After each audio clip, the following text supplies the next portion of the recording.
to them. Just on that, in terms of how who's talking to one another. Yes. Kevin Rudd was interviewed one another more than the members of the government. Well, Kevin Rudd was interviewed on Sky at 4:30 on Wednesday. Keep in mind the announcement was made at 6:30, so this was 2 hours before the announcement. Strong progress delivered already, I think, by the Agriculture Minister in particular. So we'll see the trade reopen pretty soon? Well, there's still, as the Prime Minister said today, a few hurdles to be overcome, but it's been a good set of discussions which he's been having. Tonight I can announce the government has lifted the suspension on live exports to Indonesia. We don't necessarily talk about what we do every day. Joe's been very busy. He's copped a lot of criticism. I'm still going to Jakarta because I'm sure we'll need to review the implementation of these arrangements. It's all a bit messy, isn't it? Well, and the caucus committee was meeting half an hour before Ludwig made his announcement, and he didn't even bother to brief them on the decision that had been made.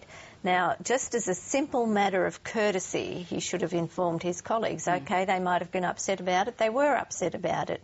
But he still should have fronted and told them what he was going to do. And in political management terms, this just becomes another punctuation point for Abbott. It goes with the pink bats, the schools. Now it's the live cattle ban. And he will say, that this is a track record that suggests they won't be able to handle the implementation of the carbon tax either. Well, this was the first one that caused the caucus to get a little restless, strangely enough, on cattle. But here's Kelvin Thompson was joined, I think, by 10 or 11 colleagues and had this to say. What we're saying is that we have serious concerns about the resumption of the trade. The questions of stunning and the questions of monitoring will need to be addressed so that people can be assured that we get the proper, humane animal welfare outcomes.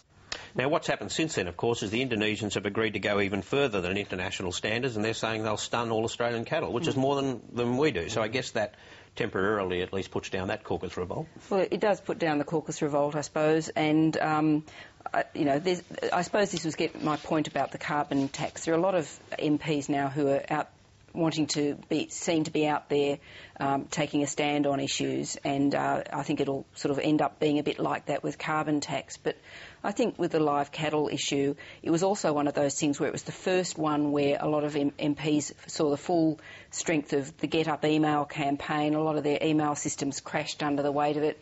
It spooked them. So if that was the case for something like that, it'll be interesting to see what happens with an issue like carbon But it also tax. has echoes of the carbon tax in the sense that, this is a backbench that's not consulted anymore. And this was a Prime Minister who came to office reacting against the Rudd era, saying she was going to implement proper collegiate processes in terms of government decision-making, and there's been a complete absence.